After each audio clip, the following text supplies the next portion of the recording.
Hello students, welcome back to the channel. This is Subham here. Today we are going to understand one of the most important events in the world history. Imagine a country where the king lives in a magnificent palace, enjoying the endless luxury, while the common people struggle even to afford a bread. A country where poor paid heavy taxes, but the rich and powerful pay almost nothing. How long do you think people would tolerate such injustice? In 1789, the people of France finally said enough. What followed changed not only France but the entire world. Today, we are going to read the French Revolution of class 9th history. So let's start. The French Revolution. Here we have an interval or introduction of the chapter that starts from the event of the storming of the Bastille fortress prison. On 14 July 1789, the city of Paris was state in alarm. The king had commanded troops to move into the city. वहाँ पे अफवाह फैल गया था, rumours फैल गया था कि जो किंग है वो आर्मी को बोल दिया है कि जनता पर फायर ओपन कर देने के लिए। और ये अफवाह सुन कर के लगभग 7,000 man and women town hall के सामने क्या हुए, इकट्ठा हुए, ग्रुप बनाए अपना और हजारों की संख्या में बिल्डिंग्स पे, गवर्नमेंट बिल्डिंग्स पे जहाँ पे हथियार मिल सकते थे वहाँ पे वो टूट पड़े। जिसमें कि सबसे बड़ा जो इवेंट हुआ वो था बेस्टाइल फोर्ट। एक प्रिजन था, एक जेल था जो कि एक क्रूर शासन का प्रतीक माना जाता था। तो उसे पहले विध्वंस किया गया, स्टॉर्म किया गया। उसके बाद फिर वहाँ पे जो हथियार थे, ऑर्डर एमिनेशन थे, उन्हें लूट लिया गया। वहाँ पे जो कैदी थे, जो कि साथी कैदी थे, उन्हें छोड़ दिया गया। और वहाँ का जो कमांडर था उसे क्या किया गया, मार दिया गया। इसे बेस्टाइल को ही क्यों ऐसा किया गया? क्योंकि ये डेस्पोटिक पावर किंग का प्रतीक था, यानी कि किंग का जो क्रूर शासक था, अंतहीन शासन था, उसका ये एक प्रतीक था, इसलिए इसे डिमोलाइज्ड कर दिया गया। और जो इसके स्टोन, टूटे हुए स्टोन मिले, उन्हें क्या किया गया, मार्केट में सोल्ड कर दिया गया। किससे सोल्ड किया गया? वैसे लोग जो इस इवेंट का अवशेष रखना चाहते थे, उन्हें बेच दिया गया। अब आगे हम देखते हैं चैप्टर को। चैप्टर शुरू होता है the French society during the late 18th century. इस टॉपिक में, इस सेक्शन में हम लोग फ्रेंच सोसाइटी का बैकग्राउंड देखेंगे कि फ्रेंच सोसाइटी कैसा था फ्रेंच रिवॉल्यूशन से पहले। तो 1774 में लुईस 16 वहाँ का राजा बना। वो बर्बॉन फैमिली का था जिसने अपने गद्दी को संभाला, अपने पिता की गद्दी को संभाला, एसेंट किया। जब वो 20 साल का था तो उसने शादी किया ऑस्ट्रियन प्रिंसेस से, मैरी एंटोनेटी इसका नाम था। ठीक है। उसके बाद, इसके एक सेशन के बाद जब ये अपना राज्य संभाला तो इसको अपना, जब ये खजाना के पास गया तो खजाना इसे खाली मिला, एम्प्टी ट्रेजर। अब नया राजा था, उसे ट्रेजर खाली मिला। तो ट्रेजर खाली क्यों था? इससे कुछ कारण थे जो कि एग्जाम में पूछ सकते हैं। पहला कारण ये था कि वहाँ पे एक पैलेस था जिसका नाम था वर्सलीज। ये बहुत ही हाई क्वालिटी का इसमें पैलेस था जिसका मेंटेनेंस कॉस्ट इतना ज़्यादा आता था कि जिसके जो ट्रेजर को खाली करने के लिए बहुत ज़्यादा योगदान दिया। दूसरा रीज़न था वॉर। फ्रेंच जो थे उन्होंने 13 अमेरिकन कॉलोनीज़ को हेल्प भी किया था उसे इंडिपेंडेंस देने में। किससे?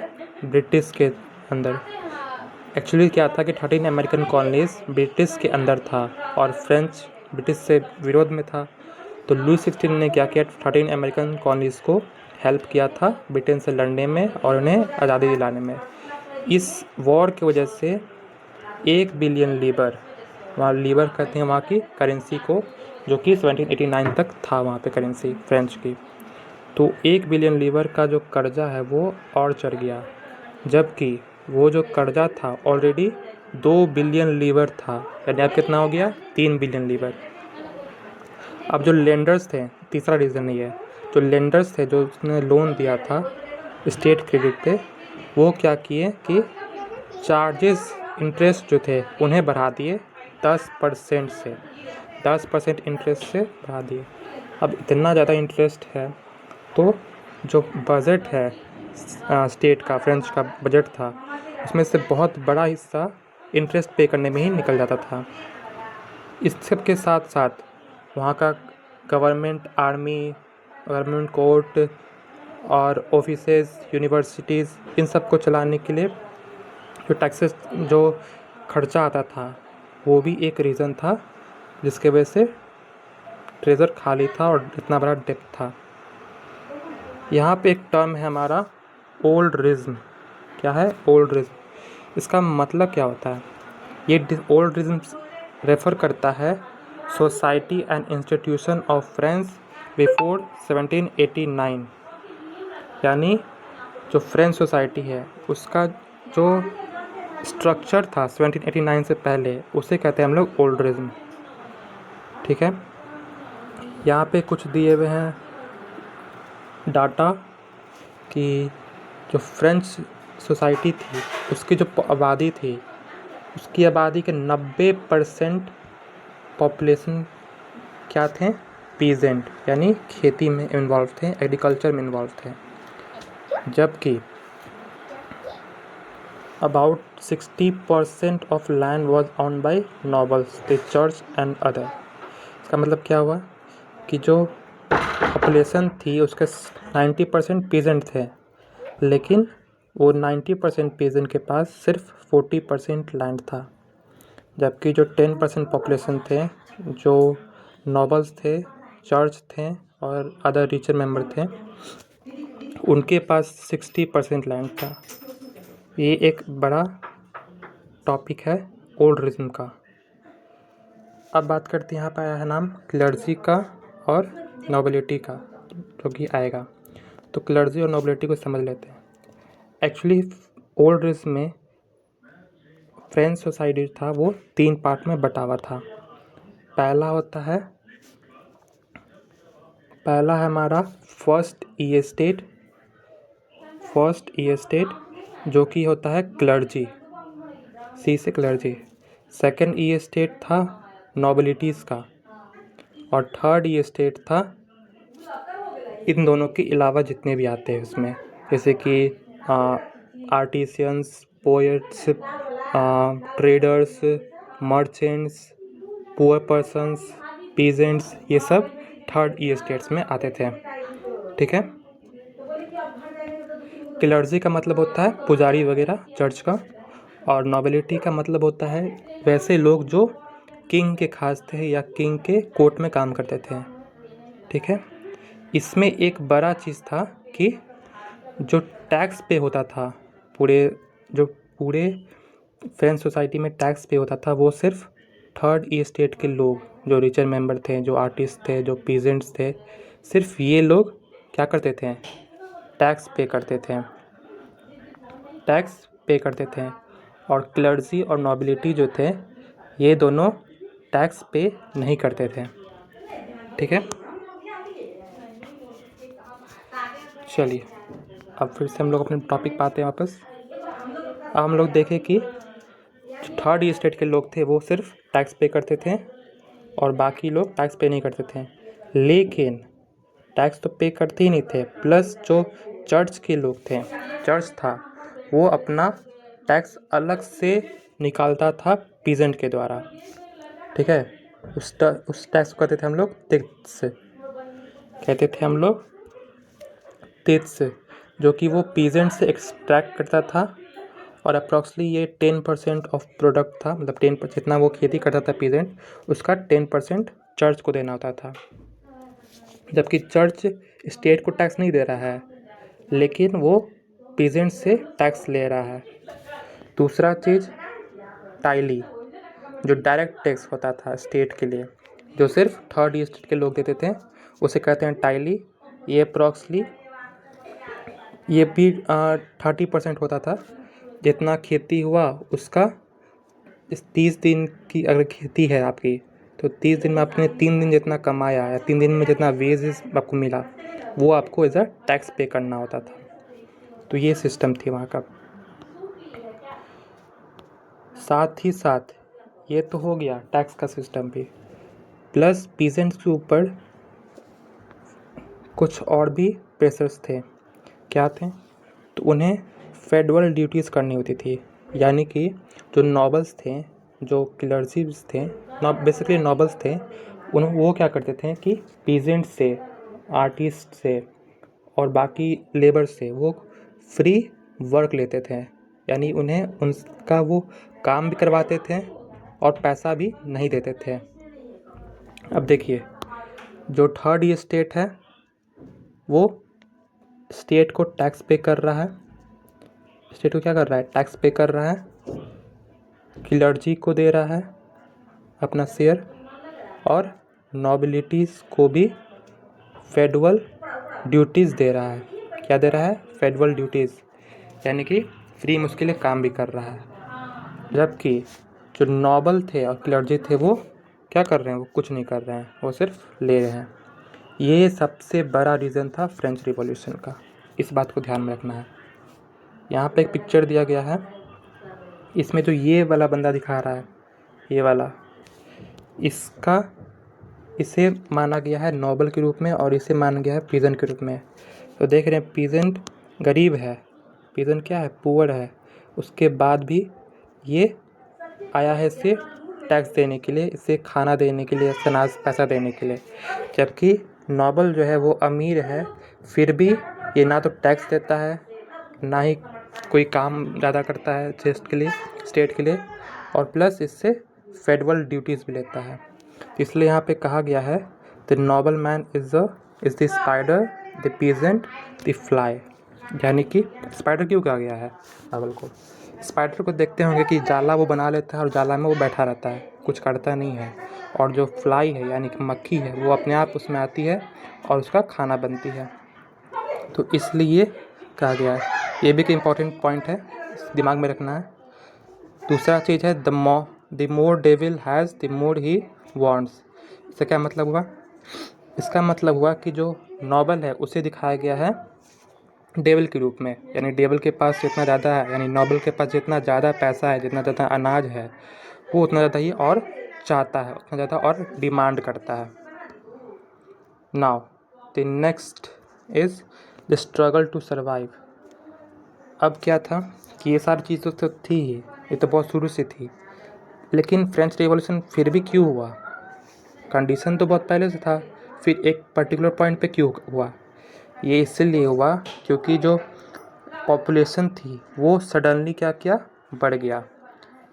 1715 में सिर्फ 23 मिलियन पॉपुलेशन थी, जबकि 1789 में मात्र 60-70 साल में 28 मिलियन हो गया पॉपुलेशन, यानी कि 50 लाख आबादी बढ़ गई। ऊपर से उन्हें टैक्स देना पड़ता था और फेडरल ड्यूटीज़ करनी पड़ती थी, और उन्हें बदले में कुछ ज़्यादा कुछ मिलता नहीं था, क्योंकि वहाँ पे क्या था? डेमोक्रेसी तो थी नहीं, वहाँ पे मोनार्की थी, ज़्यादा कुछ काम तो करेगी नहीं पीजेंट्स के लिए, इस वजह से। दूसरा एक टर्म आया यहाँ पे, सब्सिस्टेंस क्राइसिस। ये रेफ़र करता है वहाँ पे जब ऐसा कंडीशन हो जहाँ पे लोग को अपनी बेसिक ज़रूरत पूरी करने के लिए दिक्कत हो, जहाँ खाना मिलना बंद हो जाए, क्या रहने में दिक्कत होना शुरू कर जाए, तो उसे क्या कहेंगे? Subsistence crisis. और इसका एक ख़ास बात है कि ये ओल्ड रेज में, यानी 1789 से पहले बहुत ज़्यादा था, फ्रीक्वेंट था, हमेशा होते रहता था। लोग की जो ज़िंदगी है भूखमरी वो होती रहती थी। ये बात यहाँ पे कहा जा रहा है। उसके बाद हमारा नेक्स्ट टॉपिक है growing middle class investigates an end to privileges. हम लोग देख लिए कि कब बढ़ा, उसके कारण टाइम के कारण क्यों है, कि उसी टाइम पे क्यों बढ़ा, क्योंकि पॉपुलेशन राइज किया। पॉपुलेशन राइज करने के वजह से बाद एक मिडिल क्लास भी ग्रो किया। ये मिडिल क्लास क्या है, सारा प्रेशर मिडिल क्लास ही झेलता है। हम लोग फिल्म में भी सुने होंगे कि मिडिल क्लास एक सैंडविच की तरह होता है। जो पुअर है उसे सरकार कुछ ना कुछ देती रहती है, हेल्प करती रहती है। जो अमीर है उनके पास खुद पैसा है, लेकिन जो मिडिल क्लास है उसे ना तो सरकार से मिलता है ना किसी और से, प्लस उसे सरकार को देना होता है टैक्स वगैरह और चीज़ें। तो यहाँ पे क्या हुआ, मिडिल क्लास का राइज हुआ। जो रिवॉल्ट हुए, जो फ्रेंच रिवॉल्यूशन हुआ, उसमें मिडिल क्लास का बहुत बड़ा पार्ट था। अब बात करते हैं 18th century. 18th century witnessed the emergence of social groups termed as middle class, who earned their wealth through an expanding overseas trade from manufacturing goods such woolen and silk textile that were either exported or bought by the richer member of society. In addition to merchant and manufacturer, the third estate include professionals such as lawyers, administrative officials, etc. All of these were educated and believe no groups in society should be privileged by birth. अब देखो, ये सारी condition थी कि ये दिया गया definition middle class का, कि मिडिल क्लास था क्या। यहाँ पे जो है डेफिनेशन दिया गया है मिडिल क्लास का, कि मिडिल क्लास किसे कहते हैं, उसमें कौन कौन से लोग आते हैं। लेकिन यहाँ पे एक बात और कहा गया है कि ये सारे जो लोग थे वो पढ़े लिखे थे, एजुकेटेड थे, और बिलीव करते थे, विश्वास करते थे इस बात पे कि किस सोसाइटी में किसी भी ग्रुप को, पर्टिकुलर ग्रुप को जन्मसिद्ध अधिकार नहीं होता है, जन्मसिद्ध उसे कोई प्रिविलेज नहीं मिलना चाहिए, जैसे कि नोबल को मिलता था, क्लर्जी को मिलता था। ठीक है, यहाँ पे एक फिलोसफिकल आइडियाज़ पे भी बात करेंगे हम लोग। The John Locke and Jean Jacques Rousseau. John Locke ने बुक लिखा था टू ट्रेटाइज ऑफ गवर्नमेंट, और लूकी जीन जैक, और जिसमें टू ट्रेटाइज ऑफ गवर्नमेंट लिखा था जॉन लूकी ने। और इसमें क्या बोला था उन्होंने, बोला था कि जो किंग है उसका जो पावर है, एब्सोल्यूट पावर, जिस पे कोई रोक टोक नहीं है, कोई चेक नहीं है, चेक बैलेंस नहीं है, उसका क्या होना चाहिए, उसे ख़त्म करना चाहिए। ये बात कौन कहा था, जॉन लूकी ने। दूसरा फिलोसफिकल आइडिया है हमारा जीन जैक्वस रोस्कियो का। जीन जैक्वस रोसियो ने अपना एक बुक लिखा था द सोशल कॉन्ट्रैक्ट।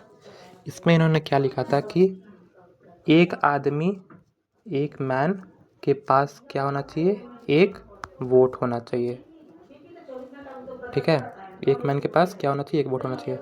अब आप बोलेंगे ये तो हर जगह होता है, हमारे इंडिया में हो रहा है, लेकिन फ्रेंच रिवॉल्यूशन से पहले यानी 1789 से पहले ऐसा नहीं होता था। फ्रेंच में क्या होता था, ऐसे कि हम लोग बोले कि 3 वहाँ पे ई स्टेट्स थे, तो जो मेंबर्स आते थे उनमें एक ई स्टेट का एक वोट होता था।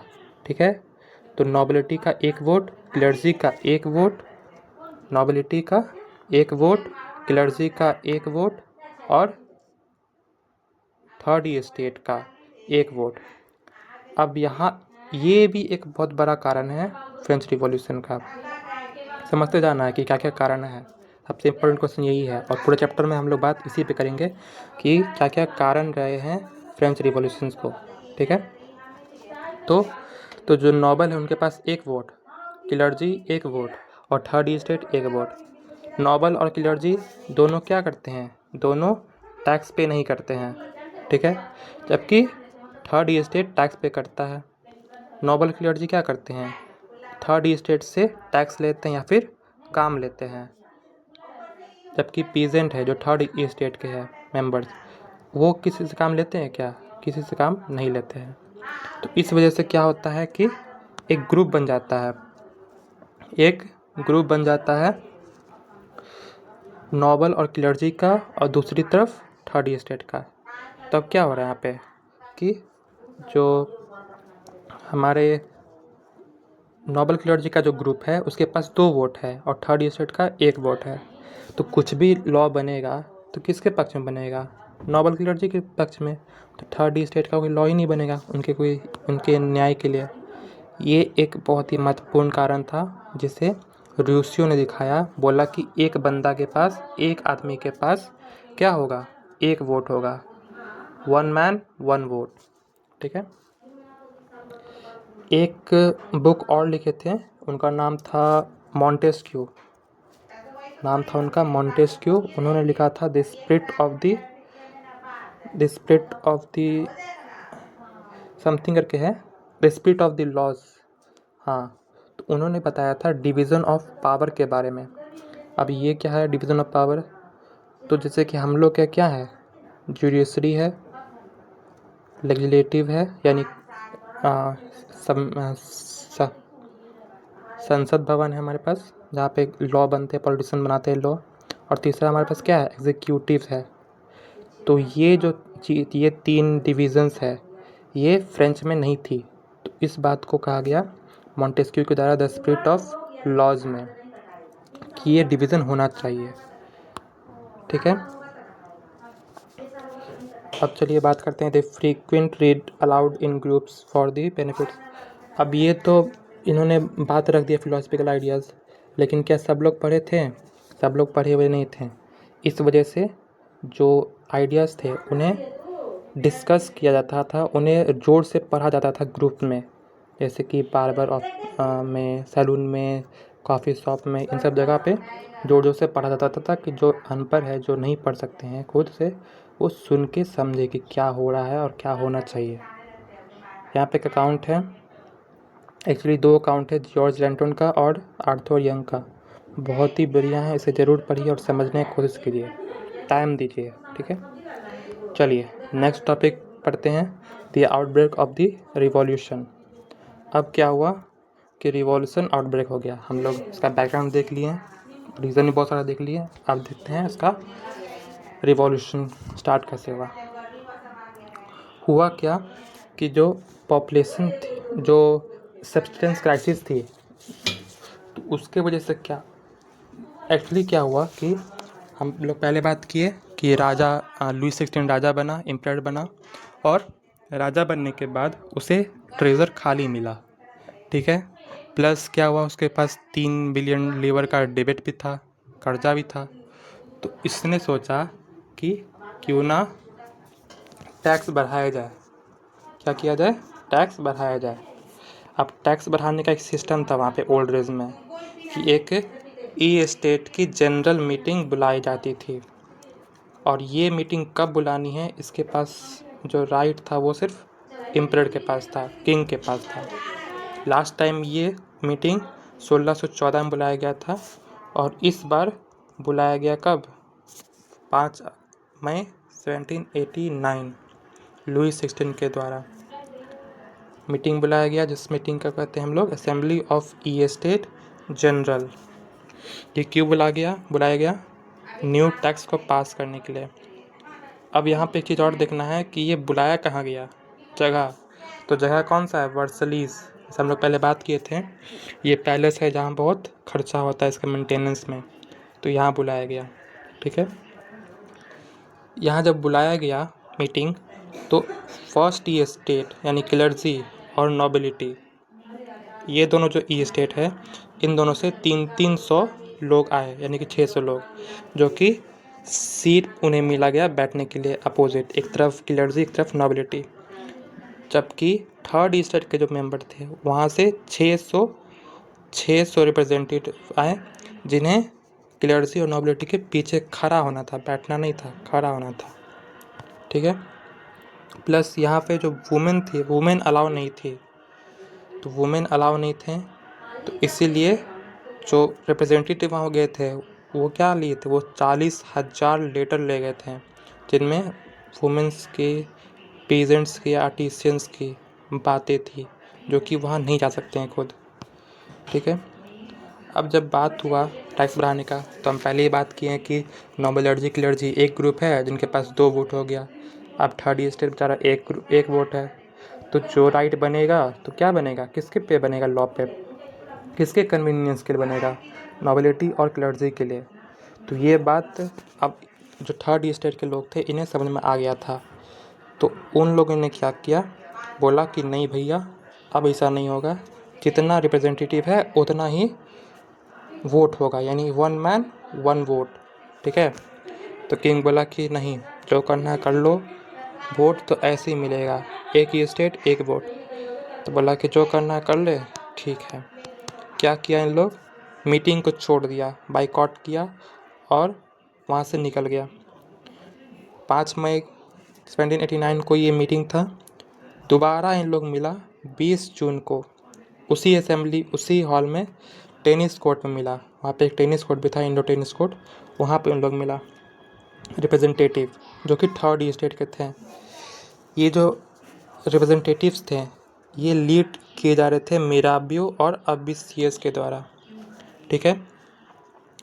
तो जो रिप्रेजेंटेटिव मिले वहाँ पे टेनिस कोर्ट में, उन्होंने क्या किया कि खुद को नेशनल असेंबली डिक्लेयर कर दिया। बोला कि भैया अब हम ही हैं नेशनल असेंबली और अब हम अपना काम करेंगे। क्या काम करेंगे, तो उन्होंने कसम खाया, sure not to disappear till they had drafted a constitution for France. उन्होंने कसम खाया कि अब यहाँ से हिलेंगे नहीं जब तक कि फ्रेंच के लिए एक कॉन्स्टिट्यूशन ड्राफ्ट ना कर दे। ठीक। अब ये कॉन्स्टिट्यूशन ड्राफ्ट कर क्यों रहे थे, एम क्या था इनका, to limit the power of the monarch. ये कोई रिपब्लिक नहीं चाहते थे, ये ज़्यादा एडल्ट फ्रेंचेस भी नहीं चाहते थे जिसमें सबको वोट मिले। ये बस इतना चाहते थे कि जो किंग का पावर है, जो मोनार्च का पावर है, उसे कम किया जाए। ठीक। यानी गुस्सा उनका किस पे था, किंग पे और नोबिलिटीज़ पे बेसिकली। इन्हें लीड किया जा रहा था मिराबियो और अबिसियस के बारे में। अब यहाँ पे ट्विस्ट है, जैसे कि हम लोग देख रहे हैं कि थर्ड स्टेट का विरोध किसके ऊपर है, क्लर्जी और नोबिलिटी से विरोध है। जबकि जो वो लीड किए जा रहे हैं मिराबियो और अबिसियस के द्वारा, वो मिराबियो नोबल फैमिली का था और अबिसियस एक क्लर्जी मेंबर था, या ये कहें कि चर्च मेंबर था। ठीक है। यहाँ पे एक फैक्ट दिया है, बेली ये जो था वो प्रेसिडेंट था असेंबली हॉल का, नेशनल असेंबली का। ठीक है। ये देखिए, ये है हमारा नेशनल असेंबली ऑफ फ्रांस जो कि 20 जून 1789 को गठित हुआ था। कितना हड़कंप मचा हुआ है। और ये जो बंदा खड़ा है इसका ही नाम था बेली, जो कि प्रेसिडेंट था मीटिंग का। ठीक है। अब आगे बढ़ते हम लोग। देखिए, अबिसियस क्या था, एक प्रिस्ट था, लेकिन फिर भी ये दोनों ही सपोर्ट में थे थर्ड स्टेट के। वो चाहते थे कि थर्ड स्टेट का बात सही है और उन्हें मान होना चाहिए। अब क्या हुआ, नेशनल असेंबली तो अपना मिल गया और वो अपना काम करना शुरू कर दिया, लेकिन उसके पीछे में फ्रेंच में क्या हुआ, क्या वहाँ पे शांति थोड़ी रहेगी, वहाँ शांति नहीं थी। वहाँ क्या हुआ कि फिर से जो खेती है वहाँ की वो ख़राब हो गई ठंडा की वजह से, सीवर विंटर की वजह से वहाँ की खेती ख़राब हो गई। खेती ख़राब होने की वजह से लोग बैड हार्वेस्ट हुआ और प्राइस जो है वो बढ़ गया। जो बेकर्स थे उन्होंने सिचुएशन को और ख़राब कर दिया। क्या किया, होर्डेड सप्लाई, यानी कि जो ब्रेड थे उसे और जमा कर लिया अपने पास कि समय आने पे उसे दाम बढ़ा के बेचेंगे। ठीक है। तो नॉर्मली हर जगह होता है। अभी हम लोग का गैस चल रहा है, गैस की किल्लत चल रही है, तो हम लोग देख रहे हैं कि बहुत से लोग इसका होर्डेड भी किए हुए हैं, यानी कि स्टोरेज किए हुए हैं। ठीक है। तो ये हमेशा से होता रहा है। तो अब इन सब बातों से जनता में क्या हुआ, क्रोध बढ़ गया। ऊपर से किंग का ऑर्डर हुआ कि आर्मी जो है वो पेरिस सिटी की तरफ मूव करेगी। ये जो है अफवाह था और अफवाह पूरी फैल गया। आप सबको लगा कि हम हल्ला मचा रहे हैं, नेशनल असेंबली ने हल्ला मचाया है, तो ये किंग जो है सबको मारने वाला है। इस बात को सुन करके 14 जुलाई 1789 को एजिटेटेड क्राउड, यानी गुस्सेल भीड़ ने क्या किया कि हमला, पहले तो मिले 7,000 लोग और उसके बाद फिर गवर्नमेंट बिल्डिंग्स पे हमला कर दिया। और इसमें बेस्टाइल को क्या किया, डिस्ट्रॉय कर दिया। बेस्टाइल क्या किया, स्टॉर्म कर दिया गया, विध्वंस कर दिया गया। ठीक है। जो नॉबल्स थे उनका जो मैनर होता है, मैनर कहते हैं उनके एक जगह उन्हें दिया जाता था जिसमें वो खेती करवा देते हैं पीजेंट से, फ्री लेबर, उनका घर होता था वगैरह वगैरह। तो उस पे वो हमला किए और बहुत सारी चीज़ें वहाँ पे हुई। फिर उसके बाद 4 अगस्त 1789 को रात में क्या हुआ, नेशनल असेंबली ने एक डिक्री पास किया। ये बहुत इंपॉर्टेंट है। एक डिक्री पास किया, इसके अंडर फेडरल सिस्टम को अबॉलिश कर दिया गया। फेडरल सिस्टम में क्या था, ऑब्लिगेशन था और टैक्सेस था। यानी जो थर्ड स्टेट्स थे वो जो टैक्स पे करते थे क्लर्जी को और जो फेडरल सर्विस करते थे नॉबल्स को, उन्हें ख़त्म कर दिया गया। ठीक है। आप सब कमाओ और सब टैक्स दो और कोई दूसरे के लिए टैक्स नहीं देगा। ये सिस्टम वहाँ पे कर दिया गया। इसलिए वजह से ये जो डिग्री है ये बहुत इम्पोर्टेंट बन जाता है। और ऐसा करने की वजह से जो चर्च था, बहुत सारे चर्च को कन्फिस्टिकेट कर दिया गया, यानी बंद करके उन्हें बेच दिया गया। इसकी वजह से क्या हुआ कि जो बेचने से जो पैसा मिला उसकी कीमत क्या थी, 2 बिलियन लीवर। कर्जा कितने का था, 3 बिलियन लीवर का, और 2 बिलियन लीवर सिर्फ कॉन्फिस्टिकेशन से मिल गया। सोचिए बच गया कितना, 1 बिलियन लीवर का। तो बहुत सारी चीज़ें तो वैसे ही कम हो गई। अब बात करते हैं आगे। The French becomes a constitutional monarchy. Decree pass हुआ था कब, 1789, 4 अगस्त।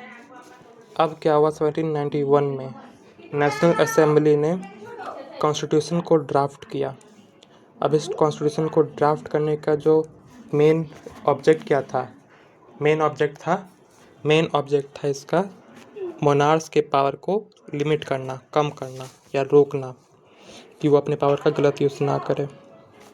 तो इसमें इन लोगों ने क्या किया कि मॉन्टेस्क्यू का जो आइडिया था डिवीज़न वाला, लेजिस्लेटिव, एग्जीक्यूटिव एंड जुडिशरी, वो यहाँ पे अपनाया गया।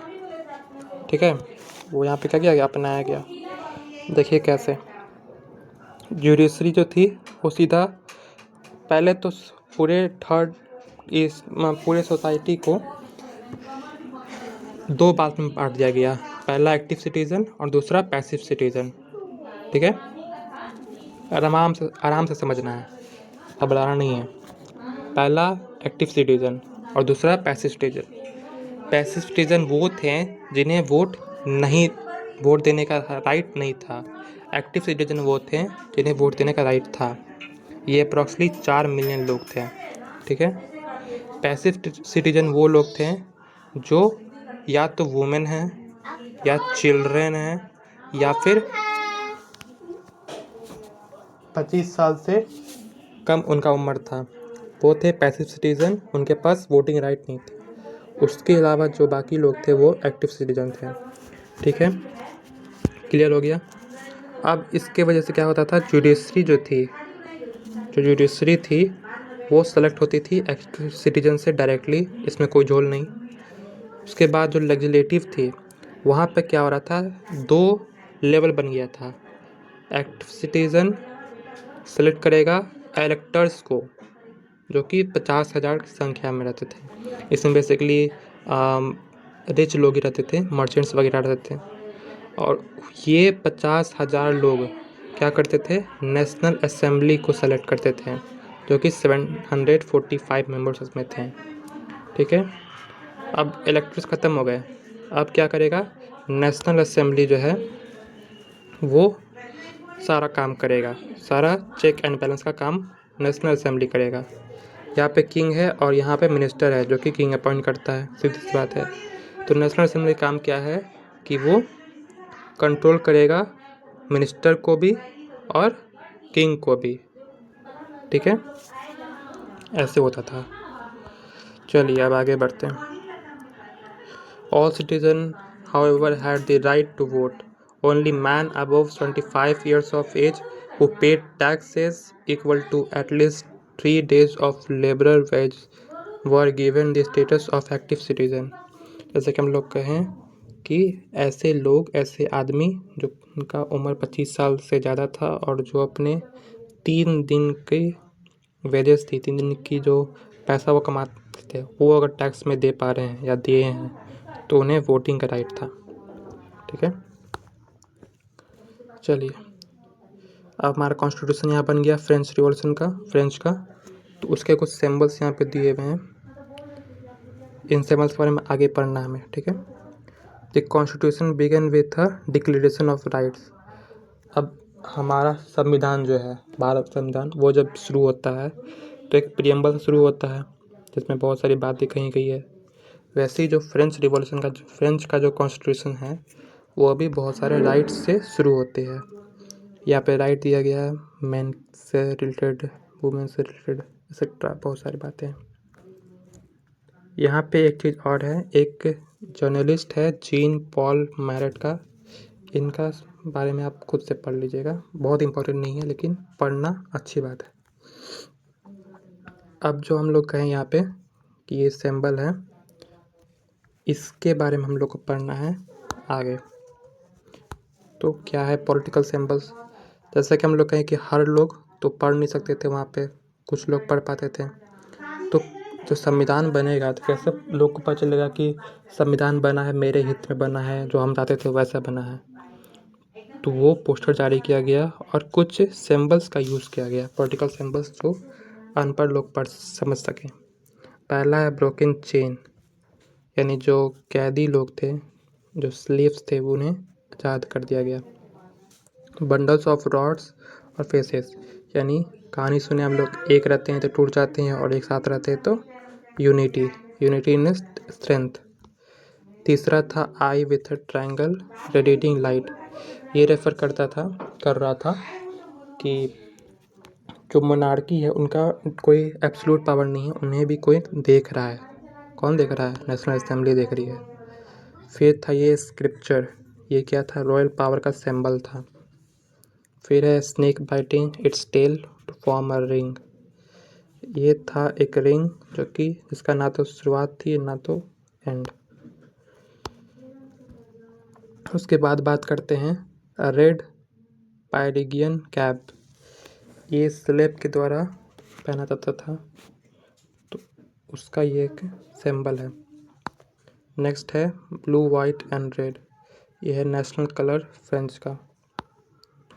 नेक्स्ट विंग्ड वुमेन, इसमें जो लॉ है, कानून, उसे पर्सनिफाई किया गया है, यानी पर्सन का रूप दिया गया है। जैसे हमारे यहाँ भारत माता कहते हैं, उसी तरह से यहाँ भी दिया गया। उसके बाद है द लॉ टैबलेट, इसमें जो है कानून जो है, जो राइट्स है, उन्हें लिखा गया है। चलिए नेक्स्ट टॉपिक है हमारा the French अबॉलिशेस monarchy and becomes a republic, क्या है और कैसे है देखते हैं। Louis XVI had signed the constitution. He entered into secret negotiation with the King of Prussia. हम लोग देखें 1791 में क्या हुआ कि कॉन्स्टिट्यूशन बन गया। अब कॉन्स्टिट्यूशन तो बन गया तो उसे किंग से साइन करवाना है, यानी किंग उसको मान्यता देगा। तो यहाँ पे किंग ने मान्यता तो दे दिया लुई 16 ने, लेकिन उसके पीछे में बिना बताए किसी को पर्शिया के किंग से एक समझौता कर लिया। ये समझौता बहुत बड़ा कारण बन गया आगे जाके इसकी मृत्यु का और फ्रेंच रिवॉल्यूशन का। ठीक है, तो इसे याद रखना है। नेक्स्ट है the national assembly voted in April 1992 to declare war against Prussia and Austria. अब इसके वजह से क्या हुआ कि नेशनल असेंबली ने वोट किया कि पर्शिया और ऑस्ट्रिया पे वॉर करेंगे कि नहीं करेंगे, हमला करेंगे कि नहीं करेंगे। कब? अप्रैल 1792। ठीक, एक्चुअली क्या था कि जो ये वॉर था, ये वॉर एरिस्टोक्रेसी के अगेंस्ट था, किसी एक स्टेट के नहीं, बल्कि जितने भी किंग्स थे, जो पावरफुल किंग्स थे यूरोप के, उन्हें के विरोध था। इसी दौरान मार्शलीज का, जो कि वहाँ का नेशनल एंथम है फ्रेंच का, उसका शुरुआत हुआ था, उसे लिखा गया था पोएट रॉजर डी ले इजली के द्वारा। ठीक है, चलिए नेक्स्ट है हमारा जैकॉब इन पेरिस। अब ये रिवॉल्यूशन हुआ, नेशनल असेंबली वगैरह वगैरह। यहाँ पे एक बात और थी कि बहुत सारे उस टाइम पे क्लब्स बन रहे थे, जिनमें एक क्लब बहुत फेमस था, द जैकोबाइन क्लब।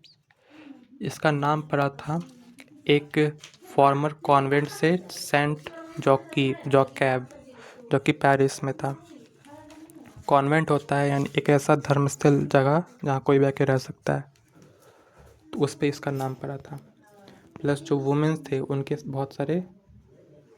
बहुत सारे क्या थे, क्लब्स थे। अब जो जैकोबाइन क्लब है ये फॉर्म क्यों हुआ और उसके डिमांड क्या थे, तो ये फॉर्म हुआ था लेस प्रॉस्परस सेक्शन से, यानी कि जो गरीब लोग हैं या जो मिडिल क्लास लोग हैं उनके लोग इसमें थे। प्लस उनका डिमांड था कि जो डेली वेजेस है उन्हें बढ़ाना चाहिए, जो वॉच मेकर है, जो प्रिंटर्स है, सर्वेंट्स है, इन सब का सैलरी बढ़ाना चाहिए और इन सबको कंडीशन बेटर देना चाहिए। चलिए आगे बढ़ते हैं। यहाँ पे ये दिया गया है सैन क्लेटोस। ये क्या है भाई, तो ये ड्रेस था जैकोबाइन क्लब के लोगों का। ठीक है, एक्चुअली इन्हें सैन क्लेटोस भी कहा जाता था। क्यों कहा जाता था, क्योंकि ये इस टाइप के पैजामा पहनते थे, लूज़र पहनते थे, जो कि नी ब्रीचेस था, यानी जिसमें रबर नहीं होते थे, जो नाड़ा से बंधा हुआ था। एक्चुअली ये क्यों पहनते थे, क्योंकि ये स्लेब्स के द्वारा पहना जाता था, ये गरीब लोग का प्रतीक था, तो इस वजह से इन लोग का ये ड्रेस था जैकोबाइन क्लब का। ठीक है, याद रखिएगा टर्म सैन क्लेटोस यानी विदाउट नी ब्रीचेस। ठीक है, चलिए अब आगे बढ़ते हैं। इन समर 1792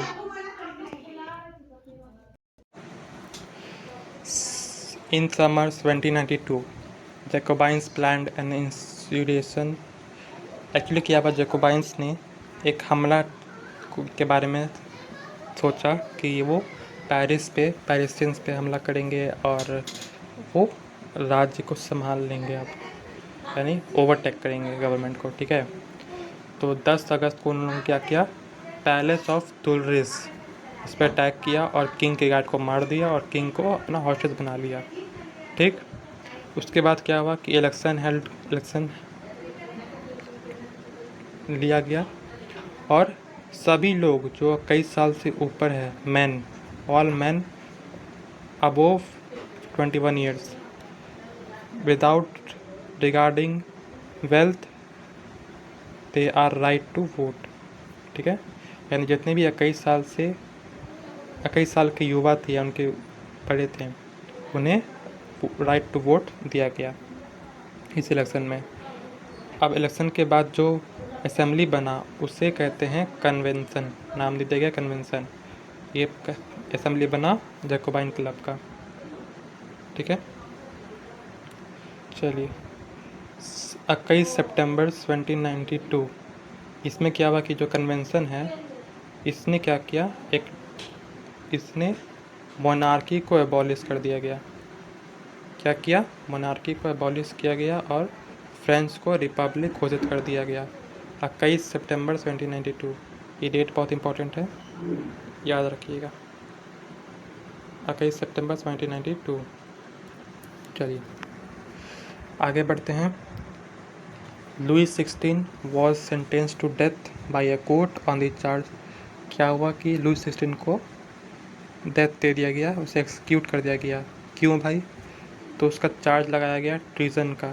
ट्रीजन क्या होता है, एक चार्ज होता है जिसमें स्टेट के विरुद्ध जो भी काम किया गया हो उसे ट्रीजन में लाते हैं हम लोग, और उसके अंडर उसे मौत दिया गया। एक्चुअली क्या था कि जो मैक्सिमिलियन रॉबेस्पियरी था, जो कि लीडर था जैकोबाइन क्लब का, जो कि लीडर था कन्वेंशन गवर्नमेंट का, कन्वेंशन नेशनल असेंबली का, उसने क्या किया था कि बहुत से लोग को प्रिजन के अंदर मारा था। आगे हम लोग पढ़ेंगे। फिर 21 जनवरी को 1793 एग्जीक्यूट किया गया प्लेस डीला कॉनकॉर्ड के पे लुई 16 को। और उसके कुछ दिन बाद फिर मैरी एंटोनिटी जो कि उसकी पत्नी थी उससे भी मार दिया गया। ठीक है, अब बात करते हैं the reason of terror. The reason of terror क्या है?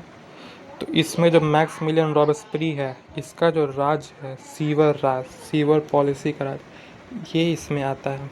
ठीक है, जिसमें इसने अपने एनिमी को बिना सोचे समझे मार देता था, चाहे वो एनिमी कोई भी हो, वुमेन हो, अपने ही पार्टी का लोग है, अपोजिशन पार्टी का लोग हो, कोई देश का बाहर का लोग हो, देश के अंदर का लोग हो, कोई भी हो, उससे क्या करता था, मार देता था। यहाँ पे एक इंस्ट्रूमेंट भी बनाया गया था, गिलियोटाइन, जो कि इन्वेंट किया गया था डॉक्टर गिलियोटाइन के द्वारा। ये बेसिकली ब्लेड टाइप का था जिससे गर्दन को काट दिया जाता था। ठीक है, आगे बढ़ते हैं। ये सारे चीज़ें तो की है, ये सारे चेंजेस के साथ साथ मैक्सिमिलियन ने क्या किया कि मीट और ब्रेड को रेशन कर दिया गया, यानी कि सबके लिए बराबर कर दिया गया। कोई ऐसा नहीं कि कोई अच्छा मीट खाएगा और कोई ख़राब मीट खाएगा, सब एक समान मीट खाएगा। प्लस जो वाइट फ्लोर्स थे, जो सफ़ेद आटा था, उसे बंद कर दिया गया। साथ ही साथ जो टर्म्स थे जैसे कि सर और मैडम और सिटीज़न, इन सब को भी बंद कर दिया गया और उन सब की जगह यूज़ किया गया ट्रेडिशनल वर्ड मॉन्सियोर सर के लिए और मैडमी मैडम के लिए, और सिटियोन और सिटियोइनी किसके लिए, सिटीज़न के लिए। चर्च को बंद कर दिया गया और बैरक्स और ऑफिस को में कन्वर्ट कर दिया गया उसे। फाइनली जो है, he was convicted by a court in July 1794, arrested and on next day sent to guillotine. यानी कि जो हथियार उसने बाकी लोग के लिए बनाया था खुद, वो उसके द्वारा खुद ही उसे काट दिया गया जुलाई 1794 के द्वारा। ठीक है, जुलाई 1794 में। यही था हमारा मैक्सिमिलियन रॉबेस्पियरी। ठीक है, चलिए आगे बढ़ते हैं। A directory rule of France. अब क्या हुआ कि कन्वेंशन गवर्नमेंट भी ख़त्म हो गया। उसके बाद क्या हुआ कि डायरेक्टरी रूल वहाँ पे इस्टेब्लिश किया गया। एक 5 लोगों का ग्रुप, पाँच लोगों का ग्रुप एक बनाया 5 लोगों का ग्रुप बनाया गया जिसे डायरेक्टरी नाम दिया गया और वो उसे हेड बना दिया गया। क्यों भाई? क्योंकि जो पहले थे गवर्नमेंट कन्वेंशन, उसका हेड कौन था? मैक्सिमिलियन। अब उसने क्या किया, गलत उपयोग किया पावर का। तो वैसा गलत उपयोग ना हो दोबारा, इसलिए क्या किया, डायरेक्टरी इस्टेब्लिश किया गया कि 5 लोग की सहमति से जो कानून बनेगा वो डिक्टेटरशिप टाइप का नहीं होगा, बल्कि देश के भलाई के लिए होगा। लेकिन इसमें भी एक फॉल्ट आ गया। अब क्या कि ये जो डायरेक्टर तो बन गया डायरेक्टरी, लेकिन डायरेक्टरी और नेशनल असेंबली, इन दोनों के बीच में बहुत दिन तक विरोध चलता रहा। जैसे कि जो नेशनल असेंबली कुछ लॉ पास करवाना होता तो डायरेक्टरी को बोलता था, डायरेक्टरी मना कर देता था, और जो नेशनल असेंबली है उसे डायरेक्टरी को हटवा देता था। तो ये सिस्टम होती थी बहुत दिनों तक। इसके कारण जो पॉलिटिकल इनस्टेबिलिटी थी डायरेक्टर की, इसकी वजह से नेपोलियन बोनापार्ट, जो कि एक मिलिट्री डिक्टेटर था, ये क्या किया, राइज किया और एम्परर बन गया। ठीक है, इसकी कहानी हम आगे पढ़ेंगे। अब बात करते हैं वुमेन का। ये टॉपिक बहुत इंपॉर्टेंट है क्योंकि वुमेन पे क्वेश्चन आता ही है। ठीक है,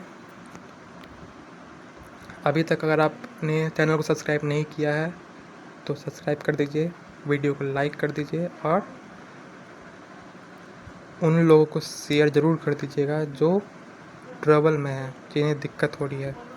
ठीक है, हो सकता है कि उन्हें पूरी तरह समझ में ना आए, लेकिन इतना समझ में आ जाएगा कि वो एक बार खुद से पढ़ ले तो पूरा समझ में आ जाए, या फिर खुद से नहीं भी पढ़ेंगे तो एग्ज़ाम में जाके इतना लिख देंगे कि उन्हें अच्छा खासा नंबर मिल जाएगा।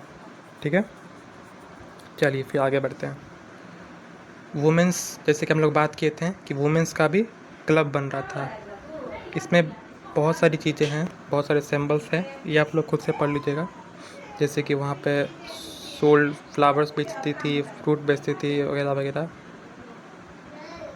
मेन इसका जो टॉपिक है वो है कि वहाँ पे जो क्लब्स थे उनके कुछ नाम दिए गए हैं। पहला क्लब नाम दिया गया है सोसाइटी ऑफ रिवॉल्यूशनरी, दूसरा नाम दिया गया है रिपब्लिकन वुमेन, जो कि बहुत फेमस थे। ठीक है, ये एक पॉइंट हो गया। The women was disappointed by that the constitution of 1791, जो 1791 में जो कॉन्स्टिट्यूशन बना था उसने किसको राइट दिया था? मेन को दिया गया था, और वो भी 21 साल से ऊपर के या 25 साल से ऊपर के लोग के लिए, वो भी अमीर लोग के लिए, यस मिडिल क्लास के लिए। तो वुमेन उससे क्या थी? दुखी थी, डिसअपॉइंटेड थी कि भैया कॉन्स्टिट्यूशन बना दिए हैं फिर भी हमको न्याय नहीं मिला। तो उसके वजह से वुमेन ने अपना जारी रखा मैरिज। लेकिन इसमें कुछ चेंजेस भी उन्हें मिले थे कॉन्स्टिट्यूशन में 1791 में। क्या थे भाई वो? कि जो उनके जो मैरिज थे उन्हें वो लीगल किया गया।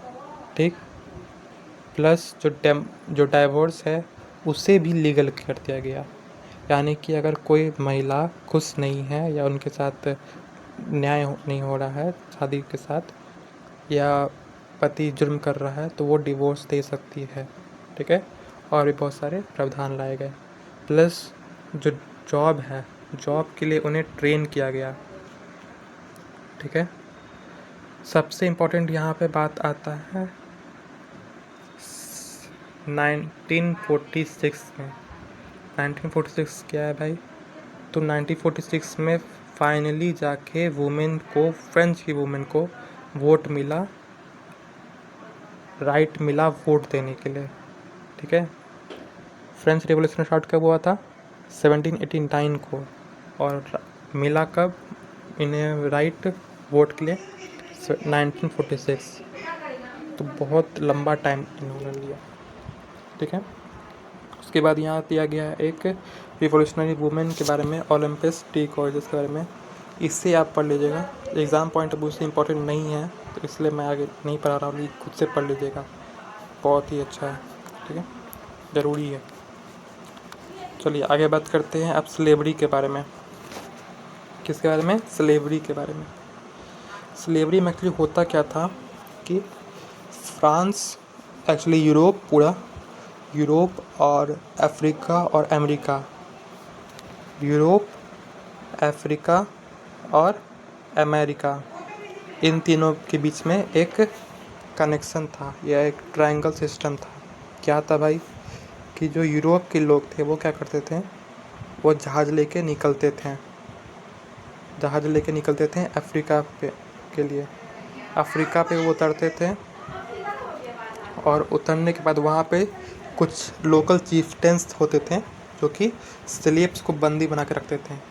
उन चीफ्टेंस से, लोकल चीफ्टेंस से को पैसा दे करके, उन्हें पैसे करके मैनिपुलेट करके उन्हें, उनसे वो स्लेव लेते थे, जहाज़ में ठूस ठूस के भरते थे, और फिर वहाँ से लेके जाते थे अमेरिका में ले जाने के बाद वहाँ पे प्लांटेशन में, चाहे वो टी का प्लांटेशन हो, कॉफ़ी का प्लांटेशन हो, इंडिगो का प्लांटेशन हो, वहाँ पे उन्हें एबॉलिश करते थे। वहाँ पे उन्हें उनका एक्सप्लॉइट करते थे, उनसे 18 घंटा काम करवाते थे, खाने के लिए एक टाइम देते थे, प्लस उन्हें पैर में जंजीर बांध के रखते थे। तो ये सारा चीज़ें उनके साथ होती थी। और फ़ायदा किसे मिल रहा है? यूरोप को।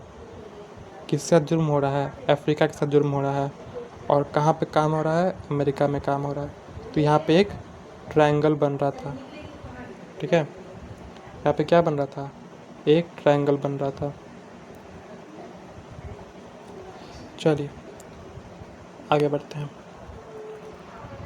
यहाँ पे एक बहुत सारी वर्ड्स लिखी हुई है निगोरेस, जैसे कि लोकल ट्रेडिशनल्स, ट्राइबल्स के बारे में ये डिफाइन करता था। सबसे इम्पोर्टेंट टर्म है यहाँ पे 1848 इसमें क्या हुआ कि जो स्लेवरी है वो फाइनली एबॉलिश हुआ फ्रेंच कॉलोनीज से 1848 को। ठीक है, अब हम लोग देखते हैं आगे। The revolution and everyday life. The revolution and everyday life. Can politics change the cloth, etcetera etcetera. यहाँ में बहुत सारी बातें दी गई हैं पॉलिटिक्स से रिलेटेड। डेली लाइफ जो फ्रेंच के बाद हुआ, फ्रेंच रिवॉल्यूशन के बाद हुआ, तो इसमें बहुत इम्पोर्टेंट नहीं है, बस इसे एक बार देख लेना है, खुद से ही देख लेना है, काफ़ी है, सफिशिएंट है। हम लोग बात करते हैं यहाँ पे नेपोलियन बोनापार्ट के बारे में, जहाँ पे हम लोग लास्ट में छोड़े थे। नेपोलियन बोनापार्ट एक मिलिट्री डिक्टेटर था। उसने क्या किया, एम्परर बन गया।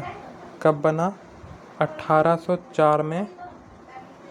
1804 में वो एम्परर बन गया फ्रांस का, नेपोलियन बोनापार्ट। और 1815 तक वो रहा। 1815 में उसका एक बैटल हुआ था वाटरलू का, उसमें वो हार गया था नेपोलियन बोनापार्ट, तो तब तक हो रहा था। इसमें एक बात और है कि 1804 में से पहले 10 साल पहले, यानी कि 1994 में क्या हुआ था कि स्लेवरी को एबॉलिश किया गया था। किसके द्वारा, कन्वेंशन के द्वारा। मैक्सिमिलियन रॉबेस्पियर याद है, उसके द्वारा स्लेवरी को एबॉलिश किया गया था, लेकिन वो सिर्फ 10 साल चला। जब नेपोलियन बोनापार्ट एम्परर बना 1804 में, तो स्लेवरी को उसने वापस शुरू करवा दिया। और स्लेवरी कब तक रहा, 1848 तक, 1848 तक। ठीक है, यहाँ पे दिया गया है कि जो फ्रेंच रिवॉल्यूशन है वो बाकी दुनिया पे कैसे इम्पैक्ट किया। बेसिकली यहाँ पे लिखा गया इंडिया को कैसे इम्पैक्ट किया गया। तो यहाँ पे नाम दिया गया टिप्पू सुल्तान और राम मोहन रॉय। इन लोगों ने बहुत रिस्पॉन्ड भी किया था रिवॉल्यूशनरी के प्रति, तो इनका नाम याद रखिएगा। प्लस यहाँ एक्सरसाइज में कुछ क्वेश्चन दिए गए हैं, इसे आप खुद से प्रैक्टिस कर सकते हैं, बहुत कुछ नहीं है। फिर भी अगर कुछ आपको डाउट लगे तो आप कमेंट कर दीजिएगा। आपको, आपके लिए या तो मैं नेक्स्ट वीडियो बना दूंगा जो क्वेश्चन आंसर पे होगा, या फिर मैं कमेंट में ही आपको आंसर दे दूंगा।